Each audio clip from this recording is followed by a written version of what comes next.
Bonjour à tous. Donc au programme d'aujourd'hui, un TD à faire sur la transmission du message nerveux et de son codage au niveau d'une synapse. Je vous rappelle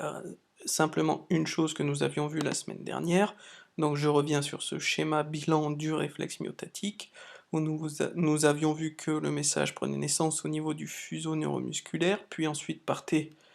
au niveau du long dendrite du neurone en T, hop, arrivé au niveau du ganglion rachidien où on retrouvait le corps cellulaire, puis repartait par l'axone, et faisait jonction avec le neurone multipolaire au niveau de la substance grise de la moelle épinière, et à cet endroit il y a ce que l'on appelle une synapse.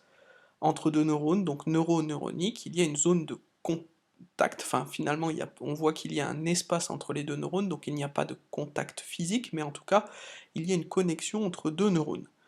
Et il existe une deuxième synapse, ici entre l'axone du neurone multipolaire et le muscle qui doit se contracter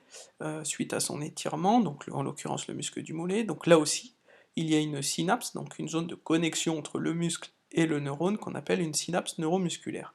Donc le but de ce TD est d'essayer de comprendre ce qui se passe au niveau de cette synapse, comment va être transmis le message nerveux qui arrive avant la synapse, donc on dit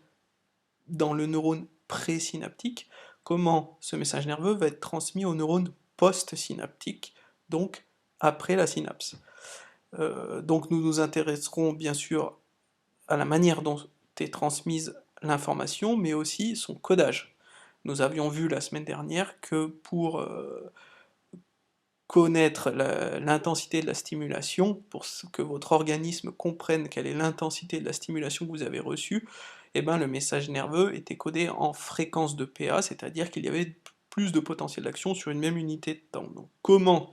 justement, l'intensité du message nerveux va être codée au niveau de cette synapse, et conservée par la suite. Alors, si je reprends le TD pour vous aider à le faire, hop. Donc le TD est le suivant, donc déjà, premièrement, transmission du message nerveux au niveau d'une synapse, comment le message nerveux va passer du neurone présynaptique au neurone postsynaptique, vu qu'il y a un espace entre les deux. Donc je vous laisse lire ça, le problème est ici, donc vous devez émettre en observant ce document ici, une hypothèse sur la transmission du message nerveux du neurone 1, donc présynaptique au neurone 2, postsynaptique. Donc toutes les légendes sont notées ici, vous allez retrouver l'espace entre les deux neurones qu'on appelle l'espace synaptique ou fente synaptique, ici le neurone présynaptique, en dessous le neurone postsynaptique, donc je vous laisse regarder. Ensuite, pour vérifier votre hypothèse, vous avez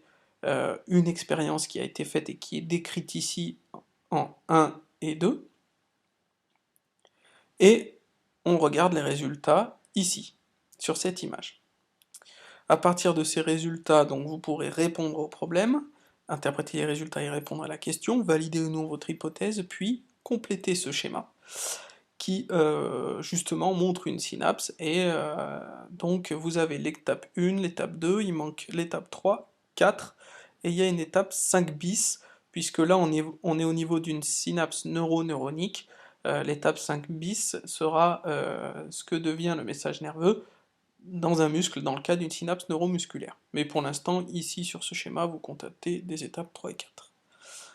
Ensuite, sur le codage, comment est conservé le codage du message nerveux d'un neurone à un autre, donc l'intensité de la stimulation, comment est-elle conservée? Vous avez deux documents pour le voir, le document 2, page 348 de votre livre,